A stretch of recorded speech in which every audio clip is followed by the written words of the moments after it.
ऐसे सजना सुंदरदास जी का बहुत ही सुंदर पद है।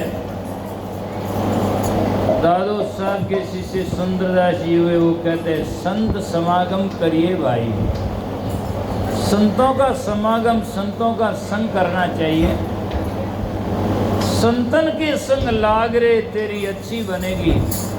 संतों के संग लग जाओगे तो पक्की बात है भीतर से जग जाओगे, है ना।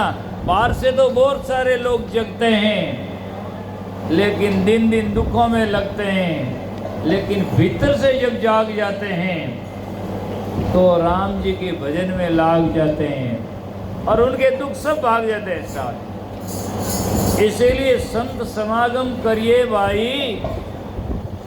जान अजान छुए पारस को लोहा पलट कंचन हो जाएगा। पारस का स्पर्श करने से लोहा सोना बन जाता है। ठीक इसी प्रकार अच्छे विवेकी संतों का संगत करने से आदमी का जीवन में उत्थान हो जाता है। भगवान कृष्ण से एक बार जाकर के सज्जनों उनकी सभा में सहदेव से पूछा गया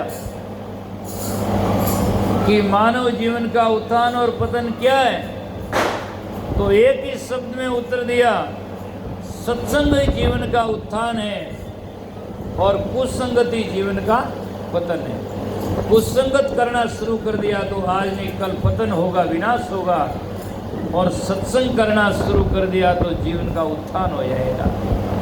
इसीलिए जीवन में जैसा संग मिले, कपड़े ने जैसा रंग मिले, उसी के रंग में रंगता है और जीवन का कण कण खिलता है। जैसा संग होता है वैसा जीवन में आदमी का ढंग होता है।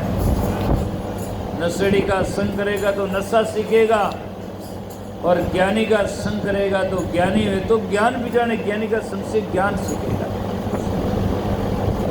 बर्फ के पास में जाएगा तो ठंड लगेगा, आग के पास में जाएगा तो जाकर के तपना लगेगा, तेज गर्मी लगेगा। जैसा स्वभाव होता है वैसा स्वभाव हमें उसका प्राप्त होगा। इसलिए संत महाजवाने का संगति कीजिए संत की, जिनका पूरा मन अन तोले ही देते नाम सरीसा धन। वे ज्ञान के नाम के धन देते हैं। इसलिए जीवन में संगति संत की करना चाहिए। दुष्टों का संग करोगे, मूर्खों का संग करोगे तो मूर्खता ही हमारे में आएगा और क्या आएगा। उनके पास में वही दुकान है, कपड़े वाले की दुकान से तो कपड़ा ही मिलेगा, पावड़ा थोड़ी मिले, है ना। लोकन का सामान तो आयरन की दुकान में मिलेगा। ऐसे ही दुखी जो होगा वो हमें दुख ही दे सकता, सुख नहीं दे सकता है, क्योंकि सुख उसके पास में है नहीं, क्या देगा। सुखी होता वो सुख दे सकता है, ज्ञानी होता वो ज्ञान सिखा सकता है, अज्ञानी हो कभी भी ज्ञान नहीं सिखा सकता है। इसीलिए जीवन में ऐसे विवेकी संतों का संग करना चाहिए। एक उदाहरण है दादू साहब की वाणी का, बहुत ही सुंदर, उसमें संग और कुसंग दोनों का बहुत सुंदरता से विवेचन आता है।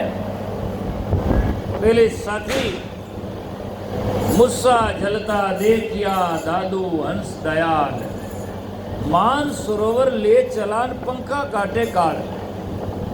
मुस्सा कहते चूहा को, गांव के बाहर कोई आग लगी हुई, आग में मुस्सा चूहा जलता, ऊपर से हंस उड़ता उड़ता आया।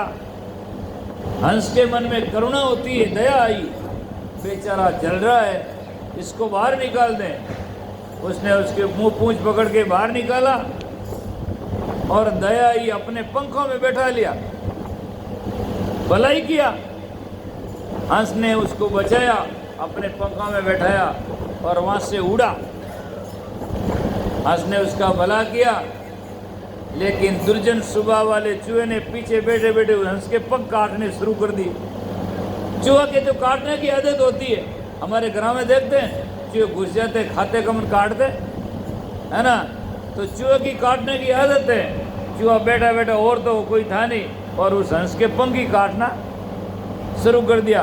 तो काटते काटते काटते काटते ज्यों ही हंस मान सरोवर पर गया कि उसका एक पंख पूरा कट गया। पंछी पंख भी ना और हस्ती दंत भी ना, नारी पुरुष बिना, वेश्या का पूत पिता बिना हीना, ऐसे है प्राणी भजन बिना। तो पक्षी के पंख ना हो तो उड़ नहीं सकता।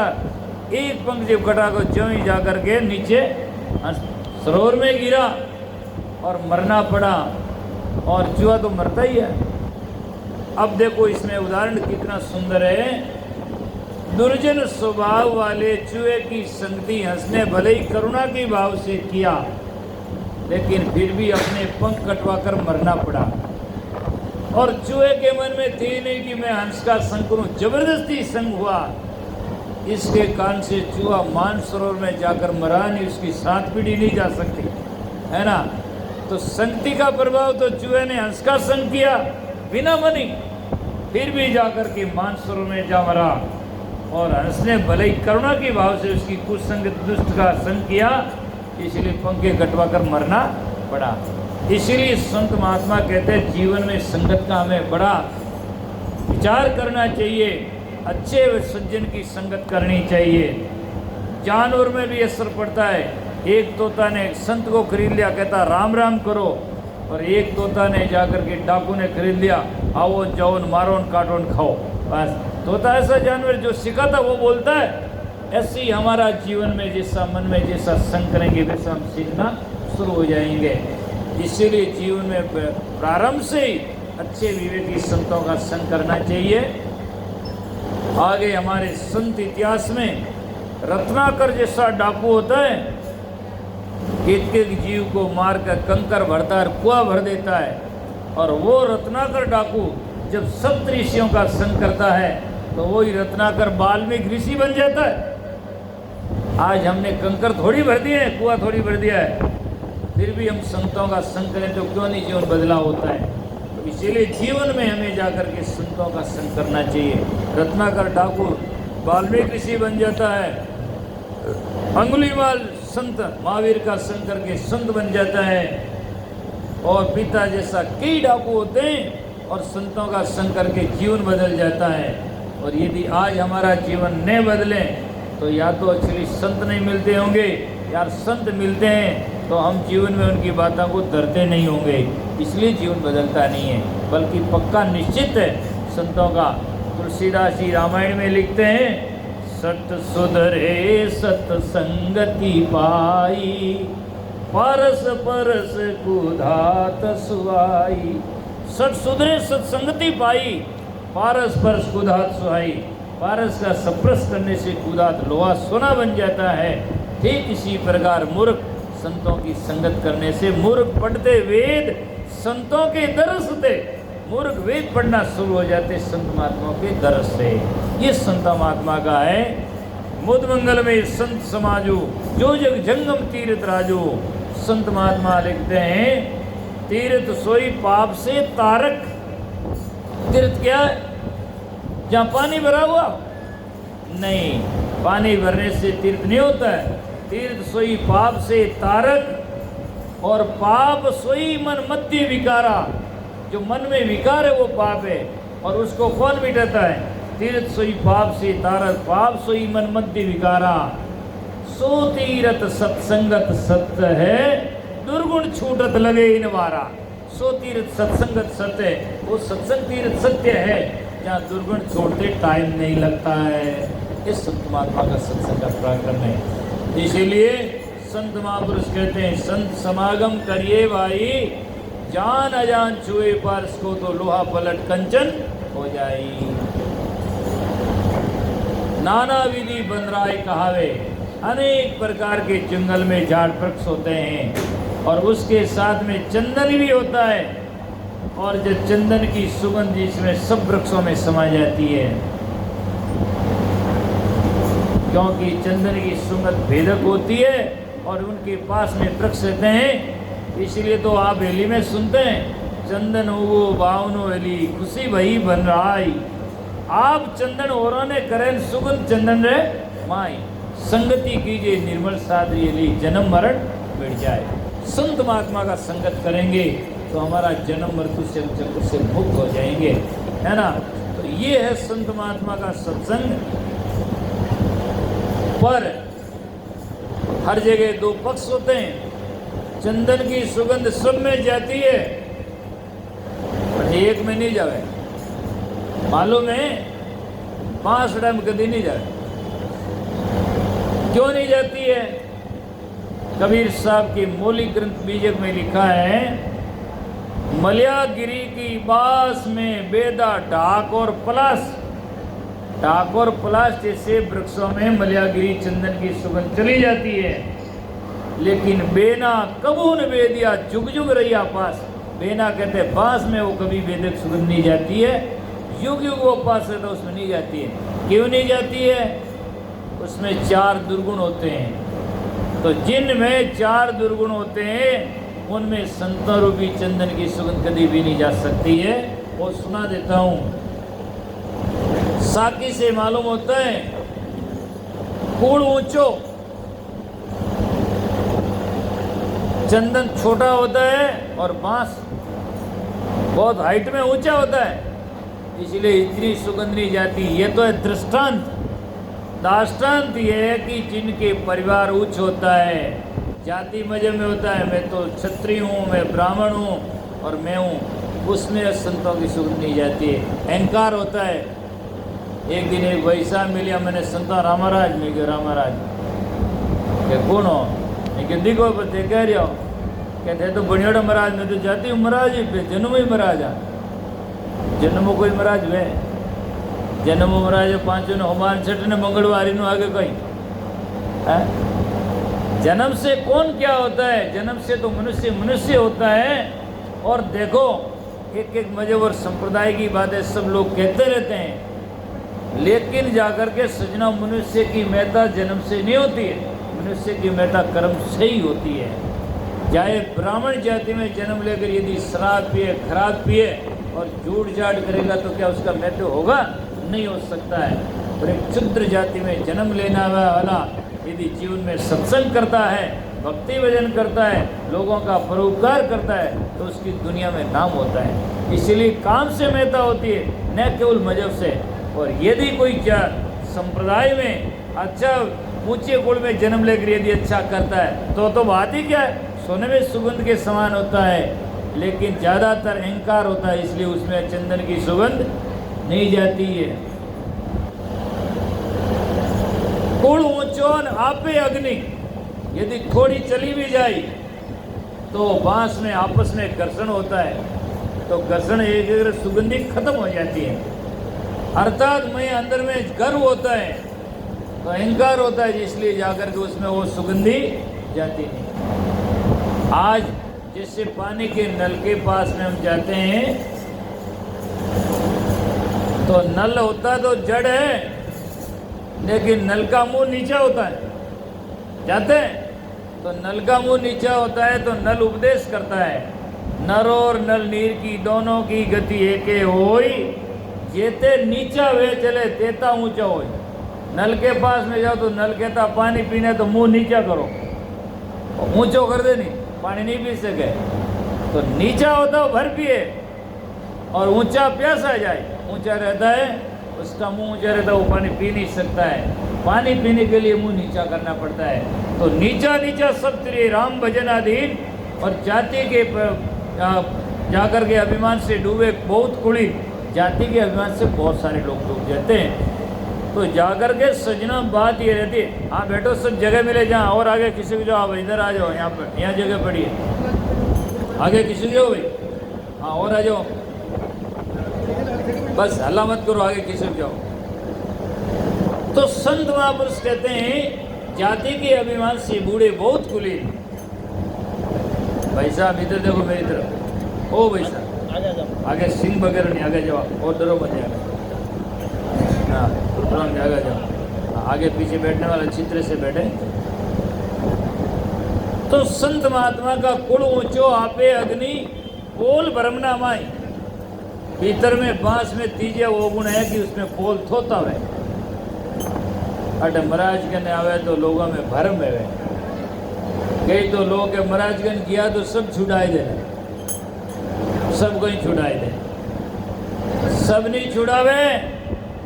जहाँ से आप जन्म जन्मांतरों से छूटे हुए हैं वहाँ से जुड़ा देंगे, सब नहीं छुड़ाते। जहाँ से छूटे हुए और जो संत छोड़ने की बात कहते हैं वो तो आज हरस से छोड़ोगे तो ठीक है, नहीं तो एक दिन तरस से छोड़कर जाओगे। इसीलिए जाना तो पक्का ही है। तो संत उन्हें समझा कर कहते हैं आखिर तो छोड़ना ही है, पहले ज्ञान से छोड़ो तो पछतावा नहीं लगेगा, नहीं तो पछताते पछताते छोड़कर मरना ही है। और जो जन्म जन्मांतरों से छूटे हुए हैं उनसे आपको छुड़ा देंगे, छुड़ाने की बात नहीं है। लेकिन भ्रमना होती है तो कुल ऊंचो आपे अग्नि पोल भ्रमना माई। और कबीर पंथी तो थोड़ी मारी ज्यादा ही है। लोग क्यों अटत ज्ञानी हेलो साहब आधा तो प्रसाद ही गोले जाने खा लियो तो कहीं टकी में असर वाला मंत्र है ना। लेकिन समझ का अंतर है, यहाँ कोई नहीं, केवल ज्ञान का मंत्र है। आती है उसी की बातें, उसी की अकल में ये बातें जो शरण सदगुरु की आया हुआ है। धर्मदास उसी की प्रेम में क्रोड़ा की दौलत लुटाया हुआ है। अटपट ज्ञान कबीर का झटपट लगा नहीं जाए, और झटपट यदि लगे तो बस खटपट सब मिट जाए, है ना। कबीर साहब का ज्ञान झटपट लग देता है तो खटपट सब खत्म जा करके। अब जहाज में चढ़ना ही मुश्किल है, चढ़ गया तो रेल में धक्का खाने इच्छा ही नहीं हुए, है ना। कौन 2 दिन जाके धक्का खाएंगे।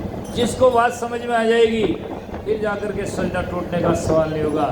इतना सरल है, यहाँ न तो ज़्यादा खर्च करना है और न बोझा उठाना है, केवल समझने की जरूरत है सही क्या है और नहीं क्या है, सत्य क्या है असत्य क्या है। वास्तविकता समझ गए तो आपका जीवन उद्धार हो जाएगा, नहीं तो रोड गोदौड़ में अनेक जन्मों से भटकते हैं और भटकते जाएंगे। तो इसीलिए कहा गया है कुड़ ऊंचो आपे अग्नि पोल भरमना माई, भीतर गांठा कपटरी ताते बेदे नाई। चौथो उगुण बांस में वो है, एक एक पेरी में गांठ वे, बांसडारी गांठ की नहीं, गन्ने के डोका की गांठ रहते हैं, वहीं जहाँ पर आप काट कर उसको चूसो, उसमें रस है क्या? जहाँ गांठ होती रस नहीं होता है। गन्नारा डोका में ही रस नहीं हुआ, भैंसा में गांठ वजन रस ले सके, सवाल ही नहीं। इधर देखो बांसना में तो गांठ होती है और भैंसा में आंट होती है, इसीलिए वहाँ रस नहीं आता है।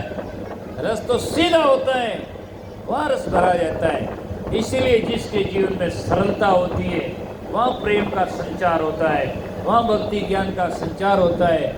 जाकर के सजना और बाकी संचार नहीं हो सकता है। तो जिनमें कपटें होती है, कपटी कवे नहीं सुधरे सो सादा के संग, मूंज भिजोए पानी में जन रहे तंगरी तंग, है ना। मूंज को पानी में भिजो ज्यों ज्यों करनी पड़े। ऐसे जो मूर्ख लोग होते हैं, मूर्ख ने समझाई ज्ञान नहीं लागे रे, सूखा लकड़ा सीलता फल कदे नहीं लागे रे, मुर्दा ने आवाज़ दे तो हर किस नहीं जागे रे। मुर्गा ने आवाज़ मुर्दा को आवाज़ देकर जगेगा, जगने वाला ही नहीं क्या जगेगा। इसलिए संत महात्मा कहते हैं रज्जब कोठी गारी। पुराने टाइम में हमारे राजस्थान में मारवाड़ में गेहूँ भरने की कोठी होती थी गारा की, समझे आप, इसमें गेहूँ धान भरा जाता। अब उन्हें दौड़ना शुरू करे तो दो जीव का दो सब रज्जब कोठी गारी जीव दोवे जीव कीच। मूर्ख ने समझाता रहे नीच रू नीच, मूर्ख ने किधर समझाओ तो उल्ट हो जाए, सही नहीं जा सके, क्योंकि वो समझने की कोशिश नहीं करता है। इसीलिए संत महापुरुष कहते हैं जिसके कुल ऊंचो आपे अग्नि पोल भरमना माई, भीतर गांठा कपटी ताते बेदे। एक दिन आज के जैसा सत्संग हो रहा था तो महाराज ने सोचा भाई लोगों का सुधार हो और उद्धार हो। तो महाराज ने कहा भाई ऐसे है कि सत्संग में आया तो कोई नशा वसा है तो छोड़ो। तो नशेड़े की आदत ही छानी नहीं रहे, बैठक भी छानी नहीं रहे, माँ तो गोडा बीजे गाली उड़ो नहीं बैठो। महाराज क्यों कहते तो नहीं करो, चल है महाराज थोड़ा थोड़ा आप अपने करो संगत। महाराज ने कहा नहीं ऐसा नहीं, यहाँ आए तो मेरे पास में कुछ छोड़ना पड़ेगा। क्या क्या करते हैं? अब छोटा मोटा चालता रहे महाराज, देता रहे। महाराज भी हट्टी होते हैं। महाराज ने कहा नहीं, क्या जड़का लोटा लाओ। चेला गया, लेटा ले आया और हाथ में जड़ दे दिया, संकल्प लो, खड़े हो, यहाँ मेरे पास में आए तो कुछ न कुछ तो छोड़ो। महाराज ने सुना गीता ली गपसप कुछ कोई न कोई गुटका वटका जर्दा तंबाकू कोई भी तो छोड़ेगा, कुछ तो सुधार होगा। मूर्ख क्या छोड़ता है? वो जड़ हाथ में लियो खड़ा हुआ संकले भैया और क्यों आज उस सत्संग मानो छोड़ियो, क्यों आज उस संगत मानो ही छोड़ियो लो महाराज तो क्यों बड़ा हो तो बड़ा कदी छुटाई नहीं, आज उस संगत मानो ही छोड़ियो माता बची खत्म, है ना। ऐसे मूर्ख लोग होते हैं जिनको अच्छा कहो तो और उल्टा जाते, है ना। तो मूर्ख ने समझा ज्ञान नहीं लागे रे, सूखा लकड़ा। महाराज ने तो सोचा कोई कुलक्षण छोड़ेगा और सत्संग माने ही छोड़ दिया, है ना। ऐसे लोग बहुत सारे होते हैं। तो ऐसे लोगों को ज्ञान क्या लगता है? इसीलिए कहा सदगुरु कबीर साहब कहते हैं, सदगुरु चंदन भावना आण लपेटे भुजंग, दादू विष छोड़े नहीं तो क्या करे सत्संग, है ना। सांप के मस्तिष्क में जहर होता है और भाई साहब के मस्तिष्क में बेर होता है, बस इतना ही फेर होता है ना। सांप डसता तो एक मरता है और भाई साहब डसता तो लाशा का ढेर करता है ना। मनुष्य के जितना दुनिया में कोई जाकर के विषैला जानवर प्राणी नहीं है। और भगवान कृष्ण से पूछा गया सबसे जहरीला प्राणी दुनिया में कौन है, तो क्या मानव है। मानव से जहरीला कोई दुनिया में नहीं है। इसीलिए और मानव जब ज्ञान बन जाता है, सत्संग कर लेता है, तो जहर निकाल कर अमृत भर देता है और वो सतगुरु की संगत से होता है। इसलिए दरिया साहब ने लिखा, जैसे सतगुरु तुम करी मुझसे कछु न होई, विष बांडे विष काट कर दिया मीरस मोह। ये सतगुरु आपने बहुत ही अच्छा किया, जिस भांडे में शरीर में जहर भरा हुआ था उस भांडे में जहर निकाल कर अमृत भर दिया ज्ञान का। ये सतगुरु की बात है, सत्संग की बात है। इसीलिए क्या नाना विधि बन राय कहावे, भिन भिन करके नाम धरावे, जो कोई वास लगे चंदन की चंदन होवत बारन लाई, अरे संत समागम करिए भाई, जान अजान छुए बारिश को तो लोहा पलट कंचन हो जाए। फिर कहते हैं नौका रूपी जान सत्संगा।